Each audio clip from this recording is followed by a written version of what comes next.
आओ बेटा, आओ बैठो। अब आपकी तबीयत कुछ बेहतर लग रही है मुझे। हाँ, आज मैं कुछ बेहतर फील कर रहा हूँ। तुमने जो इतना मेरा ख्याल रखा हुआ है तो ठीक कैसे ना होता मैं। ये मेरा फर्ज है पापा। अंदाजा भी नहीं कर सकते आपको इस तरह देखकर मुझ पर क्या गुजर रही है।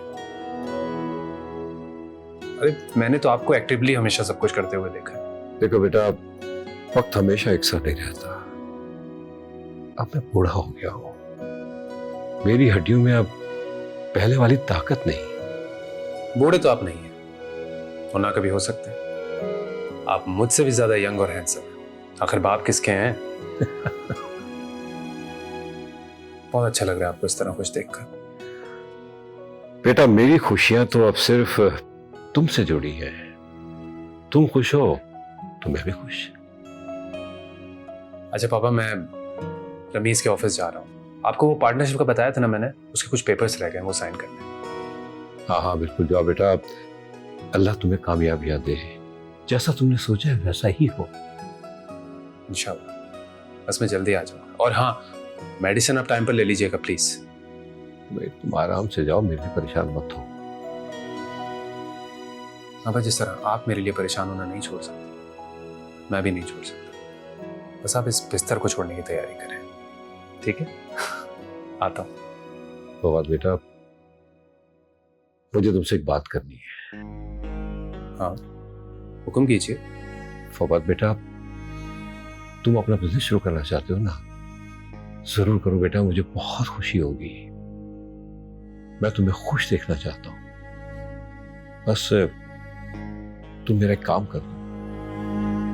पापा, काम छोटा हो या बड़ा, आप हुक्म कीजिए, हो जाएगा। नहीं बेटा नहीं, अब मैं तुम्हें हुक्म नहीं दे सकता, तुम बड़े हो गए हो। हाँ, रिक्वेस्ट कर सकता हूँ। अब आप ऐसे बोलेंगे मुझसे? बेटा, मेरा बिजनेस वाइंड अप करने में मेरी मदद कर दो। इतना बड़ा बिजनेस खत्म करना आसान नहीं है। अब मुझमें पहले वाली ताकत भी तो नहीं है। ठीक है, मैं वापस आता हूँ, फिर इस पर हम डिटेल डिस्कशन करते हैं। ओके, अभी चलता हूँ। I'll see you soon.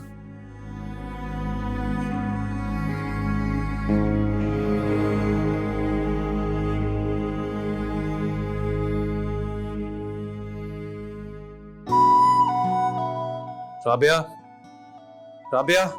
जी साहब जी। अच्छा, मैं बाहर जा रहा हूँ, पापा का ख्याल रखना। उन्हें वक्त पर खाना और मेडिसिन दे देना याद से। ठीक है साहब। कोई भी इशू मुझे कॉल कर देना, मैं आ जाऊँगा।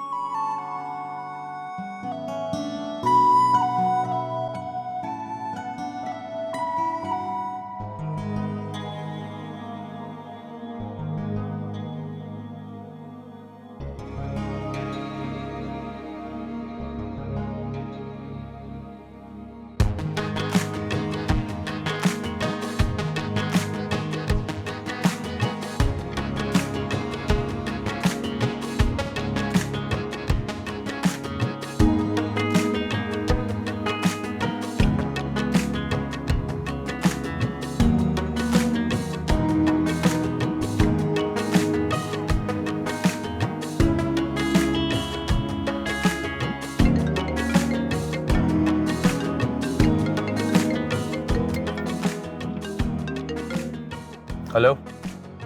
हाँ, मैं बिल्डिंग के बाहर हूँ, गाड़ी पार्क कर लिया, बस अंदर आ रहा हूँ। ओके।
साहब जी दवाई खा लें।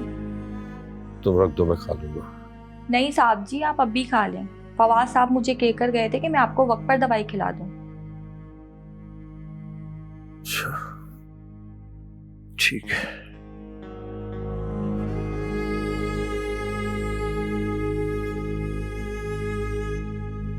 लो।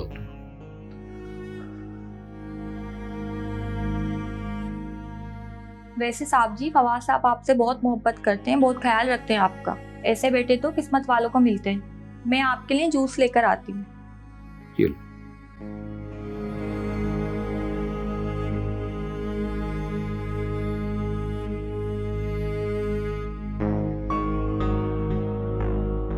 मुझे लगता है फवाद की जिंदगी में कोई लड़की आ गई है। मुझे अलीजा की जिंदगी बर्बाद नहीं करनी चाहिए। मेरा ख्याल था शायद वक्त गुजरने के साथ फवाद अपनी राय बदल दे, मगर वो तो लगता है कहीं और खो गया है। मेरे ख्याल में मुझे इससे तलाक की बात कर लेनी चाहिए। अब इस मामले को खत्म हो जाना चाहिए ताकि दोनों अपनी जिंदगी नए सिरे से शुरू कर सकें।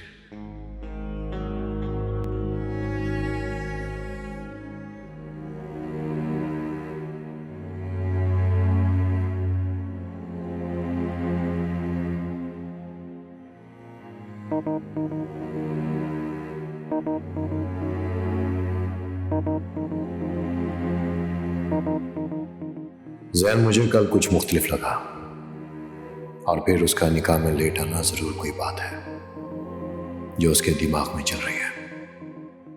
मुझे उसे कंट्रोल में रखना होगा, उस पर कड़ी नजर रखनी पड़ेगी। असफर तो मेरे दिमाग में था, लेकिन इसके तेवर मुझे कुछ मशकूक लगे।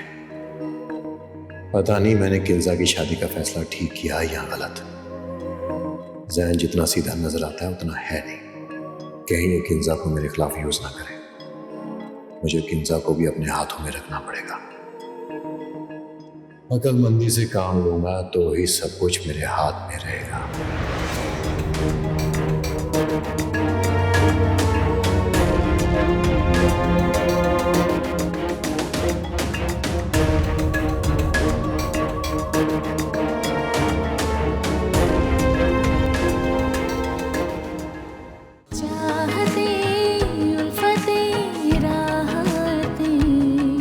मैनू रास